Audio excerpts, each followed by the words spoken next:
Hello everyone, good morning and welcome to my new blog. तो आज मैं सुबह जल्दी उठ गई थी और ये मेरा सारा मैशअप पड़ा होता है टेबल जब मैं सुबह उठती हूँ। फिर मैंने ये पूरी टेबल को क्लीन किया। इतनी धूल आ जाती है ना, डेली डेली इसको साफ़ करती हूँ मैं और डेली ही इतनी धूल जमा हो जाती है। फिर मैं इसको एक एक सारी चीज़ों को जब तक मैं साफ़ नहीं कर लेती तो मेरा मन नहीं लगता पढ़ाई करने में। फिर मैंने ये पूरी क्लीन कर ली थी टेबल और फिर मैं इसको पढ़ने बैठ गई थी। आज मैं सबसे पहले पढ़ूंगी सीडीपी, क्योंकि मैं 2025 के लिए जुलाई के लिए तैयार कर रही थी, लेकिन अभी आ गया है, गवर्नमेंट से नोटिस आ गया है कि शायद नहीं हो सकता। मतलब गवर्नमेंट से तो नहीं आया है, बट सचिन सर जो है, सचिन एकेडमी, जो कि बहुत अच्छा पढ़ाते हैं, और उन्होंने बताया था कि शायद 2025 मतलब 99% है कि नहीं होगा एग्ज़ाम जुलाई में और दिसंबर में होगा। लेकिन हमें फिर भी तैयारी तो करनी है, एग्ज़ाम तो देना ही है। ये बेनिफिट ऑफ डाउट लेके चलते हैं कि चलो हमारे पास टाइम ज़्यादा मिल गया है हमें, तो उस हिसाब से हम और अच्छी तैयारी कर सकते हैं सीटेट के लिए। और मैं सीडीपी जो हिमांशी मैम से पढ़ती हूँ, क्योंकि मेरी जो एल्डर सिस्टर हैं उन्होंने भी मुझे यही सजेस्ट किया कि आप सीडीपी हिमांशी मैम से पढ़ो, और जो कि मैं यूट्यूब से ही पढ़ रही हूँ। उनके बैचेस भी हैं करियर विल ऐप पे, बट मैंने देखा कि हाँ, यूट्यूब पे मैम अच्छा पढ़ाती हैं, उन्होंने सारी चैप्टर्स पढ़ा रखे हैं, तो फिर मैं उनसे पढ़ती हूँ सीडीपी। बाकी मैंने खाना खाया, खाना खाने के बाद फिर मैं ना साइड में अपनी पोस्ट ग्रेजुएशन भी कर रही हूँ केमिस्ट्री से, और तो उसके एग्ज़ाम आने वाले हैं मई के लास्ट में आ जाएंगे। तो सेकंड सेमेस्टर है मेरा, फर्स्ट सेमेस्टर हो चुका है, एंड मेरे जो फर्स्ट सेमेस्टर में मार्क्स बहुत अच्छे आए हैं, 7.42 CGPA आया है मेरा, जो कि बहुत अच्छा है। और फिर मैं इसीलिए सेकंड सेमेस्टर की तैयारी कर रही हूँ, और मैं इसमें इनऑर्गेनिक सबसे पहले पढ़ती हूँ, पेपर 1 का। और जिसमें टॉपिक मैंने लिया है सिलिकेट।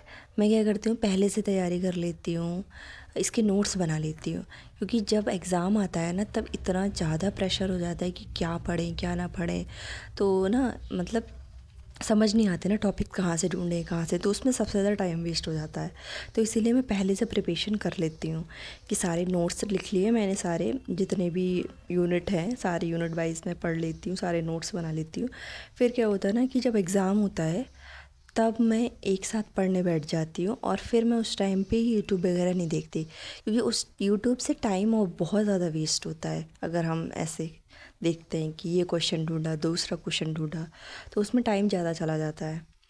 तो इसीलिए मैं सिर्फ एग्ज़ाम के टाइम पे कॉपी खोलती हूँ और बस अपना याद कर लेती हूँ जो भी मुझे याद करना होता है। फिर दोपहर के बज गए थे 2, और मैं यहाँ पे ले रही थी बॉटनी का लेक्चर। बॉटनी का लेक्चर मैं इसलिए ले रही हूँ क्योंकि मैं यूपीटीजीडी की तैयारी कर रही थी, बट यूपीटीजीडी से बायोलॉजी निकाल दिया गया है। तो फिर मैंने सोचा क्यों ना एलटी ग्रेड के लिए कर ली जाए। तो इसीलिए मुझे ना मेरे एक्चुअली भाई ने बोला था कि आप ना अपना सब्जेक्ट हमेशा स्ट्रॉन्ग रखो, क्योंकि मेरा सब्जेक्ट मोस्टली तो साइंस ही है। मैंने बीएससी से जूलॉजी बॉटनी से की है, केमिस्ट्री से भी की है। मैं केमिस्ट्री से क्यों कर रही हूँ एमएससी, ये मैं किसी दूसरे ब्लॉग में बताऊँगी। बट मेरा मेन सब्जेक्ट जो है वो जूलॉजी और बॉटनी है, क्योंकि मुझे वो बहुत पसंद है। और बॉटनी जो रूपेश सर बहुत अच्छा पढ़ाते हैं, क्योंकि बेसिक हमारा क्लियर होना चाहिए किसी भी एग्ज़ाम के लिए, क्योंकि ज़्यादातर एग्ज़ाम एनसीईआरटी बेस्ड ही आते हैं मोस्टली एग्ज़ाम। तो फिर मैं इसीलिए रूपेश सर से बॉटनी पढ़ती हूँ, क्योंकि बहुत अच्छा पढ़ाते हैं, बेसिक सारे क्लियर कर देते हैं।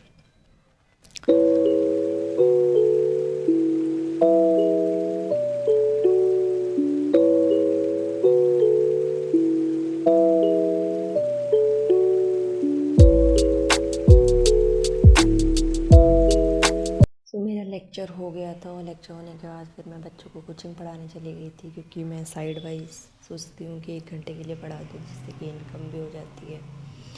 फिर मैं आ गई थी कोचिंग से वापस, और वापस आके मैं सीटेट इंग्लिश पेडागोजी जो था सब्जेक्ट, वो मैं पढ़ रही हूँ शरद सर से। शरद सर ने एक्चुअली यूट्यूब पे 15 डेज़ सीरीज़ है, जो कि उन्होंने एक प्लेलिस्ट बना रखी है। 15 डेज़ में 15 मार्क्स कैरी कर सकते हो आप, जो कि पढ़ाते भी बहुत अच्छे हैं। और ये सीरीज़ आई थिंक वायरल भी है सर की, और मैं इन्हीं सर से नोट्स बनाती हूँ इसी प्लेलिस्ट से, और इसी प्लेलिस्ट को अभी मैं देख रही हूँ। बाकी आप लोग बताइएगा कि सबसे बेस्ट टीचर कौन है इंग्लिश पेडागोजी का, तो आप बताएंगे तो मेरे को पता भी चल जाएगा। एक्चुअली मुझे पता नहीं है ज़्यादा इस बारे में, क्योंकि मैं इस बैकग्राउंड से हूँ नहीं अभी, इसीलिए। बाकी मैं लेक्चर कंप्लीट करती हूँ, फिर आपसे मिलती हूँ बाद में।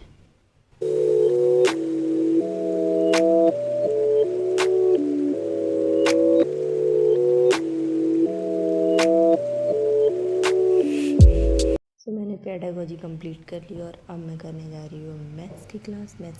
मुझे उदय सर से, मतलब ये उदय सर जो हैं बहुत अच्छा पढ़ाते हैं, मैथ्स के टीचर हैं, क्योंकि करियर भी लैब पर टीचर हैं। ये बहुत अच्छा पढ़ाते हैं। इन्होंने बहुत अच्छा समझाया है कि हमें पहले एक एग्ज़ाम देने से पहले उसके बारे में पता होना चाहिए कि कितने क्वेश्चंस कहाँ से, कौन से चैप्टर से आ रहे हैं। तो यहाँ पे मुझे पता चला कि 11 से 12 क्वेश्चन जो हैं वो मेंसुरेशन, अलजेब्रा, ज्योमेट्री से आते हैं। सबसे पहले मैं मेंसुरेशन पढ़ रही हूँ। 12 बज चुके थे, और ये मैं पूरी लेक्चर लूँगी। लेक्चर लेने के बाद मैं सो जाऊँगी। That's it, and thank you guys. Please like, subscribe, and bye bye.